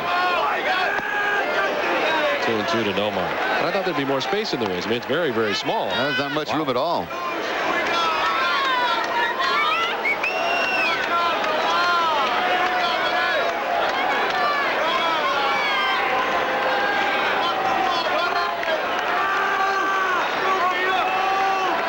Two to Nomar.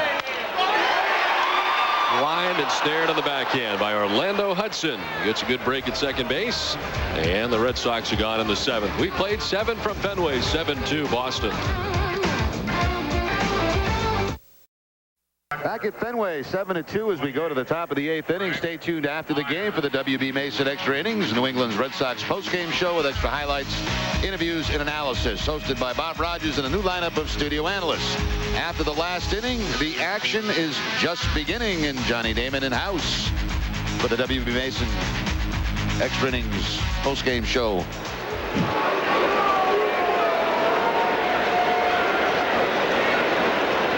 Jason Shiel, who's had 2 shutout innings out of the Boston bullpen in his Red Sox debut, works here into the 8th and faces the bottom 3rd of the Toronto order. Greg Myers, who walked 3 times against Derek Lowe today. The only walks that Derek surrendered in his 5 innings of work, and the Red Sox bullpen has helped out here today. Derek Lowe trying to get his 3rd victory of the season. It's like a lot of rosin on that cap of Jason Shiel.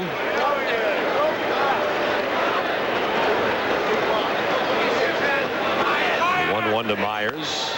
Chopped into the Boston dugout.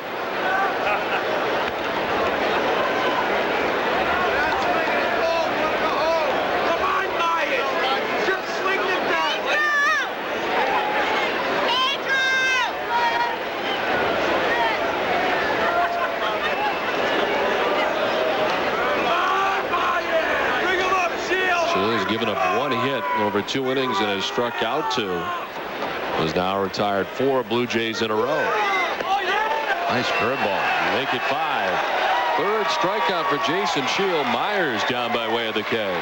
Boy, that's one of those 12-6 curveballs for Jason Shiel. Starts it out of the strike zone and then picks up the outside corner about knee high.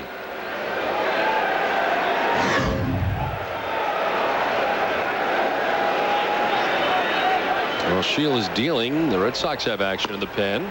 Brandon Lyons.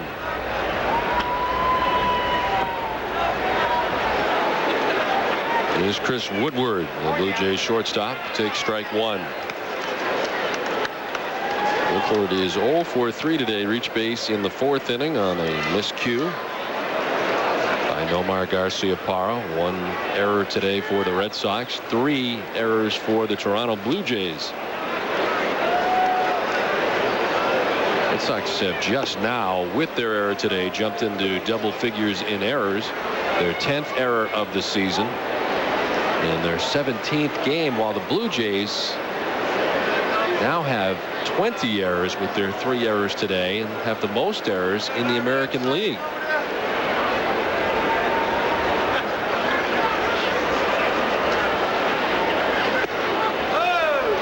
Two and 1 to Chris Woodward.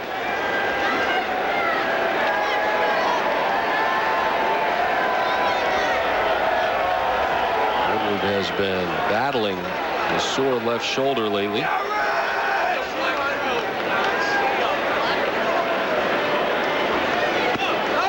There's a strike. 2-2 to Woodward. Mike Bordick got the start at shortstop last night for the Blue Jays. Of course, we saw him get his first start at 3rd base when we were in Toronto. First ever career start at 3rd base for Mike Bordick.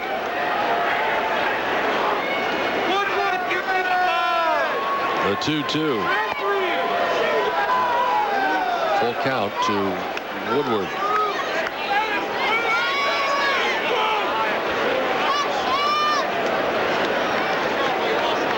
Frank Catalinato, Josh Phelps, and Eric Kinski each with 2 hits for Toronto. They are tied with the Red Sox in hits with 8. And a walk, the first given up by Shiel of his outing. A 1-out walk at that. Well, earlier we were talking about behind the wall, and there's a look at what it looks like inside the Green Monster and all those big signatures. From visiting players and, of course, home players, but the space back there not very large as they hang the numbers. No, well, he's not that big. He doesn't need a lot of room, but it's awfully nice of him to let those guys sign the wall.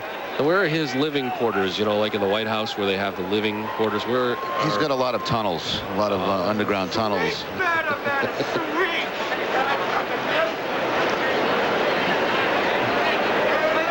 Wally has office space behind the wall. Well, so he also owns that. I mean, the purchase of the club by John Henry and Company last year, they had to pay Wally to buy that wall. So that, you know, that added to the price. This man here is set for life. So let me get this straight. They purchased the Red Sox, Nesson and Wally. Wally's property, yes. Okay. They did. I didn't know. That little man sitting there, he's got more money than you could ever imagine. That's why he's smiling all the time.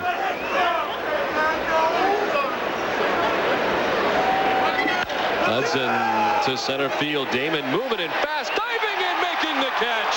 Johnny Damon with the catch. Sinking fast, and Damon able to make the catch to retire Hudson. 2 down.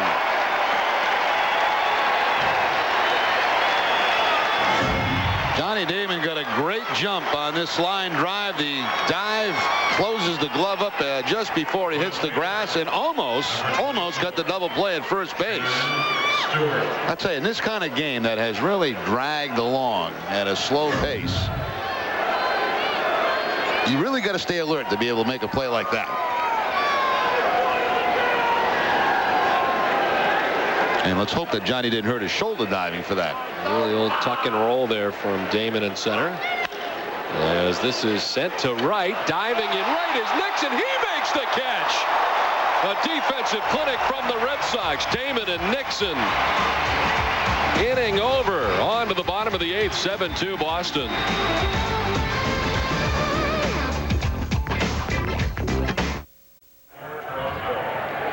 Don Orsillo and Jerry Remy back at Fenway Park, ready for the last of the 8th inning, as the Red Sox in this one received some good pitching early on from Derek Lowe. Got the start for Boston this afternoon, his 4th start of the year. And in 5 innings, Derek Lowe had 5 strikeouts. Gave up 2 runs. They were unearned runs at that. And the rest of the numbers for Derek. Tanyan Sturtze, the Worcester native, starting today for Toronto. 7 runs, 4 of them earned. Nixon with a double, triple, and 2 runs driven in. Walker with a good afternoon also. And the debut, Red Sox debut for Jason Shiel, who in 3 innings shut out the Blue Jays. Very nicely done coming up from Pawtucket for Jason Shiel. New pitcher for Toronto, their closer, Kelvin Escobar. He's had a tough time here in the early going, making his 6th appearance. He's worked 4 innings, allowing 11 hits and 10 earned runs. 3 walks and 6 strikeouts. Those are not numbers we're accustomed to seeing from Escobar. He last worked against the Yankees back on the 16th.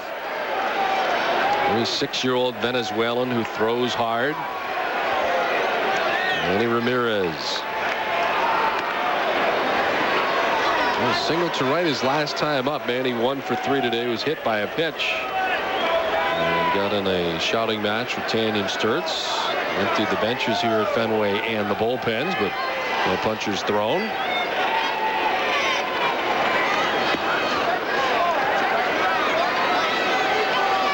I really wonder with a long series here, a 4-game series over the weekend, if that is the last we will hear of that situation. Yeah, I would think so. That wasn't much. I think Manny overreacted to that situation there.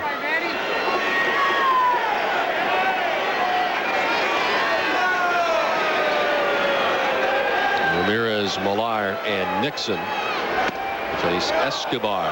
Misses down low. Escobar has at 98 miles per hour from Escobar.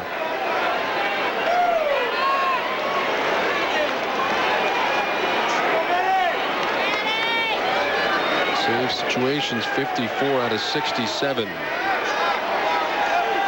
his career. There's a strike to Ramirez.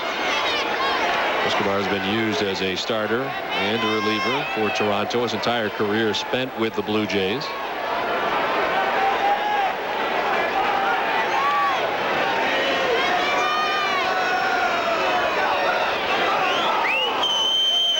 Two. Ramirez fights it off foul. Still 2-2.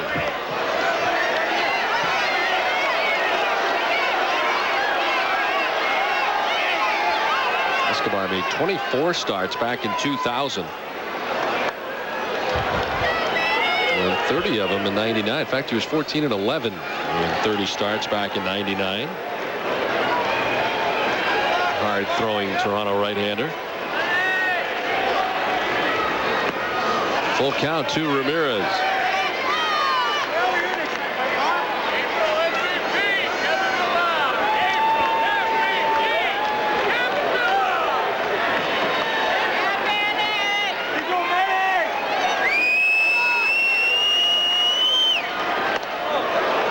Strike 3 to Ramirez. And he gets the bad news from Dale Scott for out number 1 here in the 8th.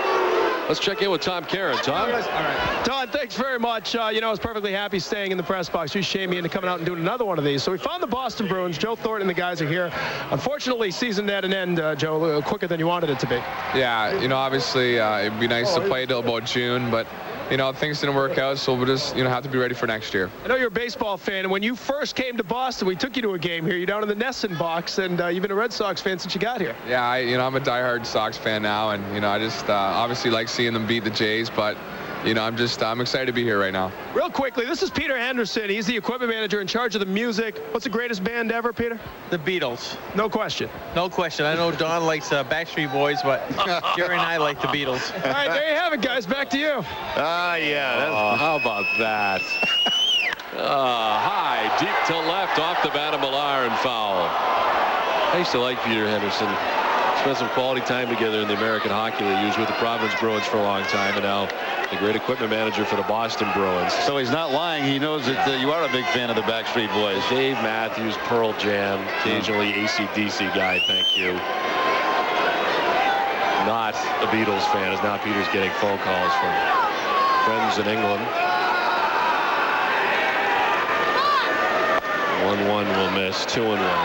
Furthermore, my dog's name is Knopfler, named after Mark Knopfler, Dire Straits. So take your Backstreet Boys. Do you still have that dog? My mother now has it. Yes, I donated it to Mom. 2-1 misses, and it's now 3-1. It's getting a little snippy around the house. Had to go. But it's still named Knopfler. And that is a lid. Carrot Top. I think that's his real hair. A lot of celebrities here today. I think he quite possibly could be the worst comedian of all time. In the air to left field. Shannon Stewart moving back. Makes the catch in left. 2 down, and Millar's hitting streak may have come to an end here as he bats in the 8th. After 14 straight games for Kevin Millar. Number 7, Trot Nixon. 2 down, and it brings up Trot Nixon.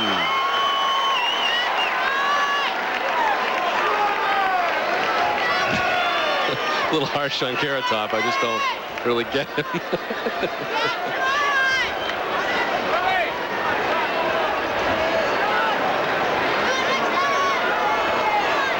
Escobar trying to have a 1-2-3 inning. There have only been 2 today.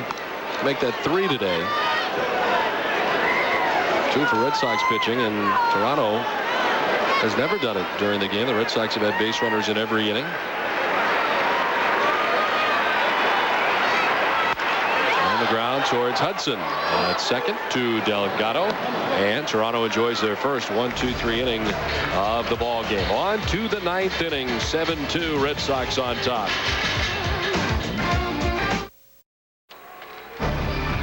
Boston Red Sox baseball in Nesson is brought to you by Southwest Airlines. More than 2,700 nonstop daily flights to 59 destinations all across the country.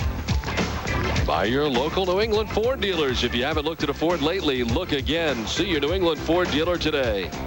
And by Bernie and Phil's. Let our family make your family comfortable.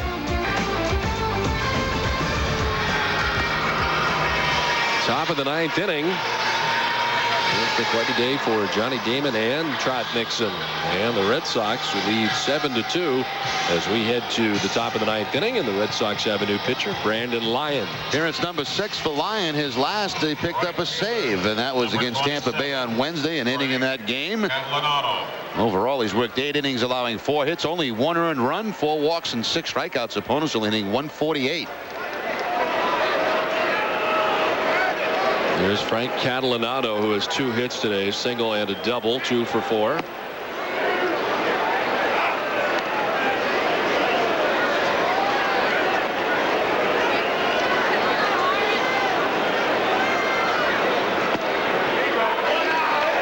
then first strike. Well, Jason Shiel, 3 shutout innings, giving up just 1 hit, walked 1, struck out 3 in his Red Sox debut. The line in left, making its way towards the stands and just into them.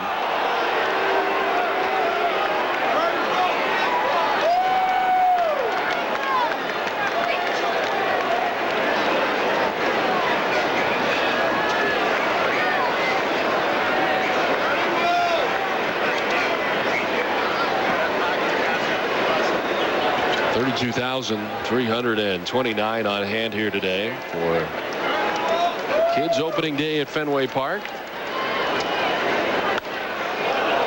Back into the seats off the third base side. Still 1-2 to Catalanato.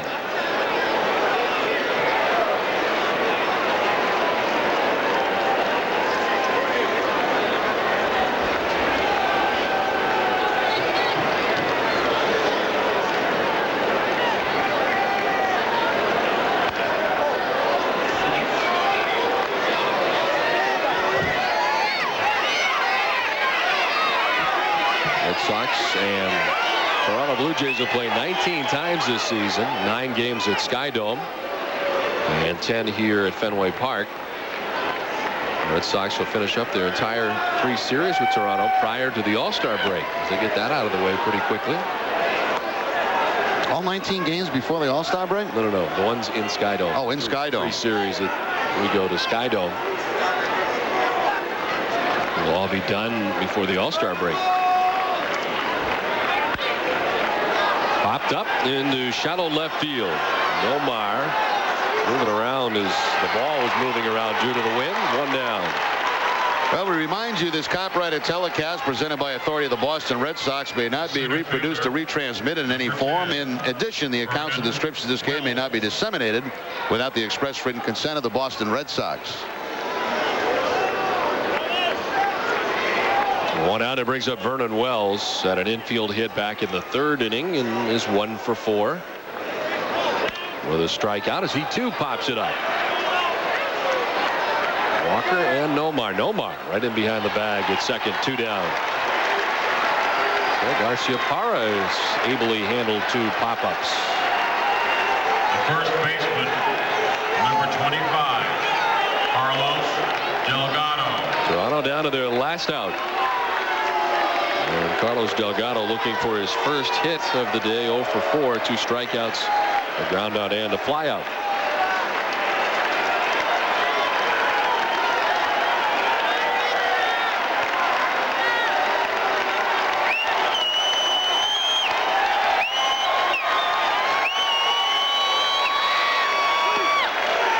Strike 1 to Carlos Delgado. The Delgado shift is on in the Boston infield. 3 infielders on the right side.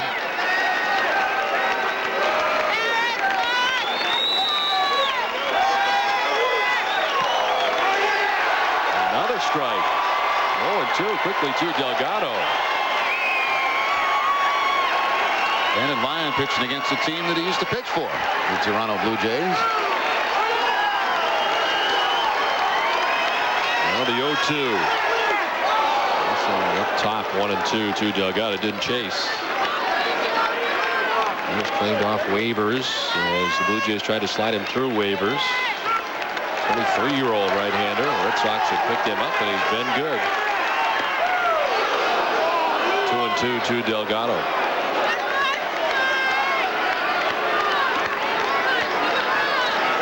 The numbers for Lyon were not great with the Blue Jays, but it did appear they gave up on him awfully early.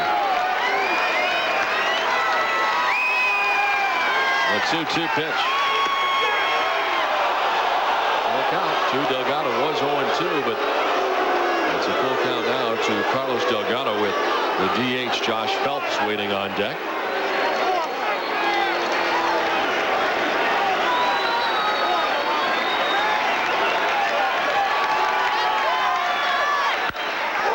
In the center field for a base hit. So Delgado, after going 0 for 4 today, and quickly being in the hole 0-2, gets a base hit. Yeah, very little question about that one too. A line shot right over the head of Brandon Lyons. 17, Josh. Had to put him away on a 3-2 fastball and right back through the middle for Delgado. And he's now got a 4-game hitting streak.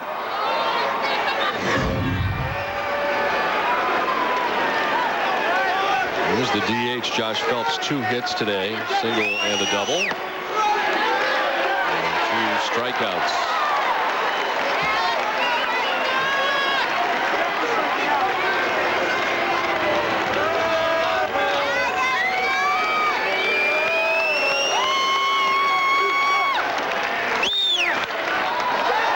In the air to right field, this should do it as Nixon moves in. And it does indeed do it. The Red Sox with the victory today. Brandon Lyon in the 9th, giving up a hit, but that was it. And the Red Sox win this one 7-2 and make Derek Lowe a winner for the 3rd time this season. The Foxwood chance plays of the game. 2 outfielders. Johnny Damon taking a base hit away from Orlando Hudson, and on the very next hitter, Trot Nixon with a diving play against Shannon Stewart. The Foxwood chance plays of the game.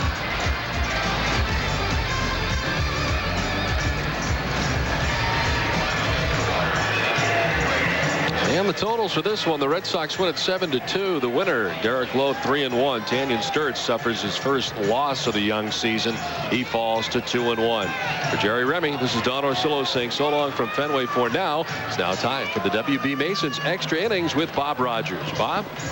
All right, Donnie, thanks very much. This is a good time to be a Red Sox fan. Everything seems to be working. They take advantage of the hit batsman in that big 5-run inning. In the third inning, Jason Varitek gets hit, and the Red Sox end up putting a 5 spot up. Well, when you get these guys starting to hit, every time it's catchy. Either they're walking, they're hitting, and it's just catching on. Winning is a habit. We'll talk more about this new guy, too. Jason Shiel does the job out of the pen. Wow. We'll get to him, and also Johnny Damon in studio on WB Mason Extra Innings. The Red Sox win at 7-2. We'll be back with the show right after this.